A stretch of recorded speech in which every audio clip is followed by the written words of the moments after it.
수일 후에 예수께서 다시 가버나움에 들어가시니 집에 계시다는 소문이 들린지라 많은 사람이 모여서 문 앞까지도 들어설 자리가 없게 되었는데 예수께서 그들에게 도를 말씀하시더니 사람들이 한 중풍병자를 4사람에게 메워가지고 예수께로 올세 무리들 때문에 예수께 데려갈 수 없으므로 그 계신 곳에 지붕을 뜯어 구멍을 내고 중풍병자가 누운 상을 달아내리니 예수께서 그들의 믿음을 보시고 중풍병자에게 이르시되 작은 자야, 내 죄사함을 받았느니라. 어떤 서기관들이 거기 앉아서 마음에 생각하기를 이 사람이 어찌 이렇게 말하는가? 신성 모독이로다. 오직 하나님 한 분 외에는 누가 능히 죄를 사하겠느냐? 그들이 속으로 이렇게 생각하는 줄을 예수께서 곧 중심에 아시고 어찌하여 이것을 마음에 생각하느냐? 중풍병자에게 네 죄사함을 받았느니라 하는 말과 일어나 네 상을 가지고 걸어가라 하는 말 중에서 어느 것이 쉽겠느냐? 그러나 인자가 땅에서 죄를 사하는 권세가 있는 줄을 너희로 알게 하려 하노라. 하시고 중풍병자에게 말씀하시되 내가 네게 이르노니 일어나 네 상을 가지고 집으로 가라. 그가 일어나 곧 상을 가지고 모든 사람 앞에서 나가거늘 그들이 다 놀라 하나님께 영광을 돌리며 우리가 이런 일을 도무지 보지 못하였다. 할렐루야. 이 새벽 주님의 말씀을 믿고 그 믿음의 역사를 경험하는 하루 되시길 바랍니다. 오늘 말씀의 중요한 단어가 2개 등장합니다.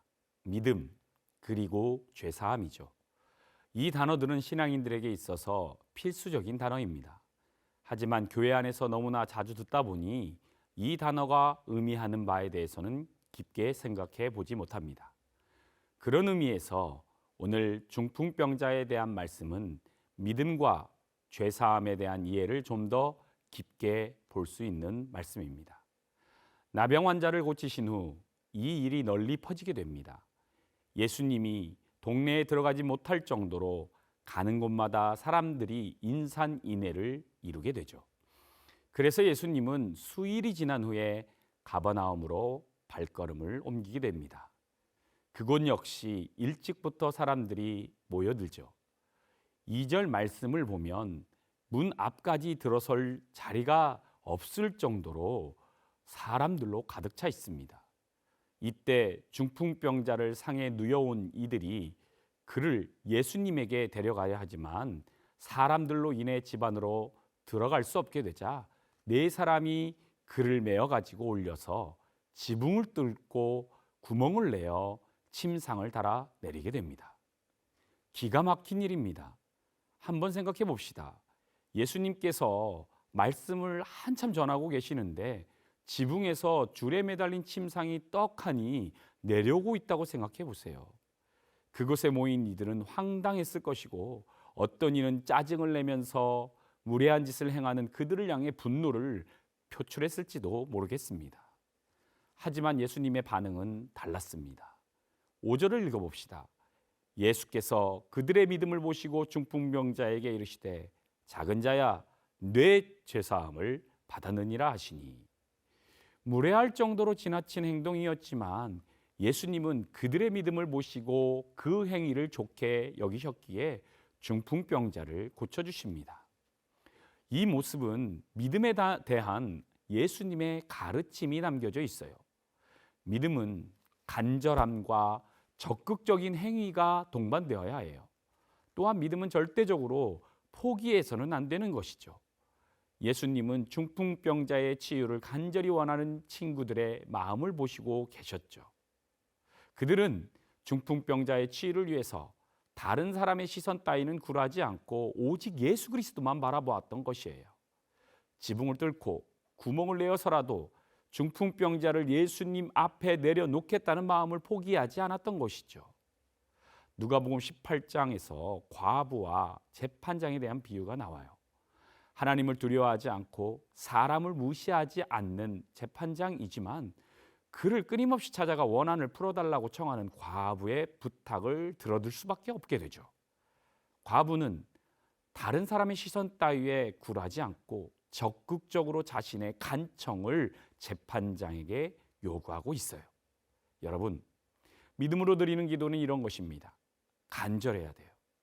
적극적인 행위가 동반되어야 합니다. 그리고 절대 포기해서는 안 됩니다. 여러분, 우리의 믿음은 어떻습니까? 여러분의 믿음에는 간절함이 담겨져 있습니까? 우리는 믿음을 위해서 적극적인 행동을 하고 있나요? 혹시 우리의 믿음을 너무나 쉽게 포기하지는 않습니까?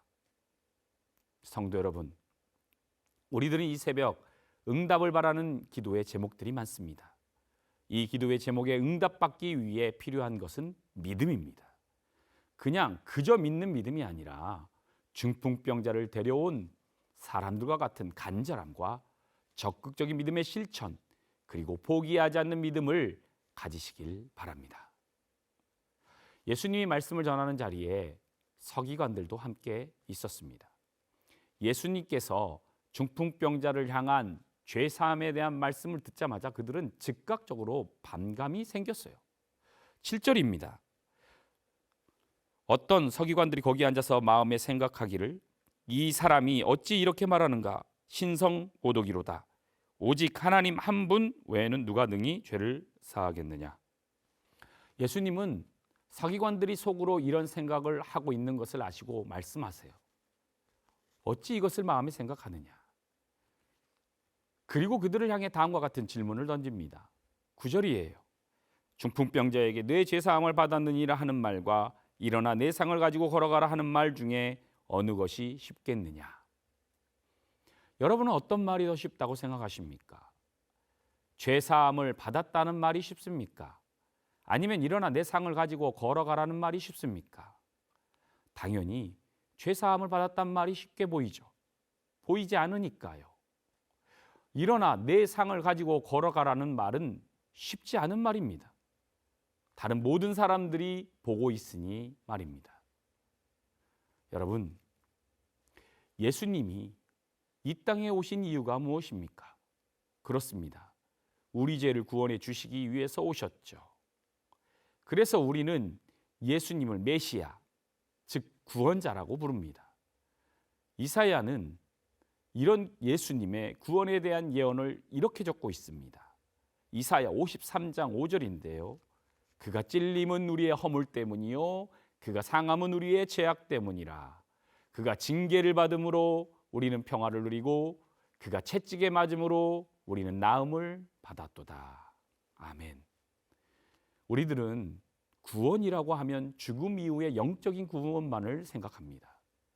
하지만 이사야가 말하고 있는 구원의 역사는 영혼과 육체에 대한 모든 구원을 말하고 있습니다.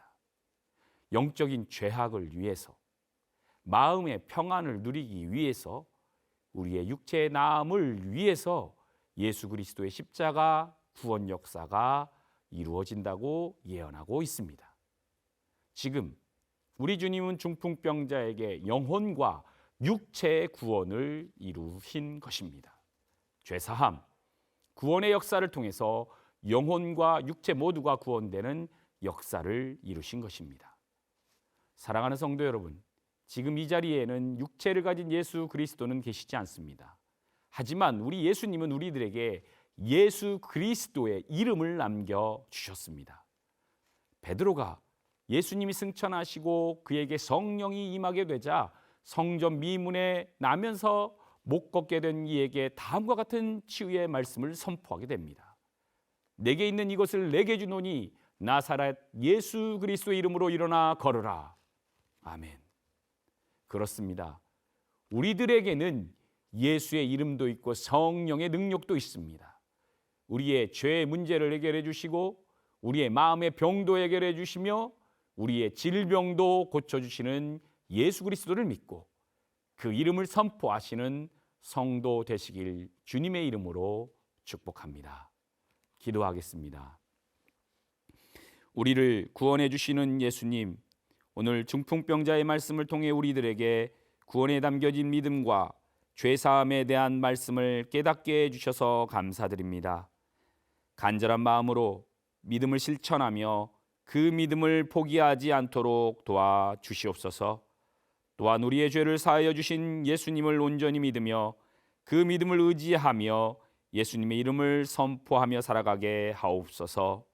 그래서 2024년 우리의 삶이 더욱 풍요로워질 수 있도록 은혜 내려 주시옵소서. 우리를 죄와 사망에서 구원하신 예수 그리스도의 이름으로 기도드리옵나이다. 아멘.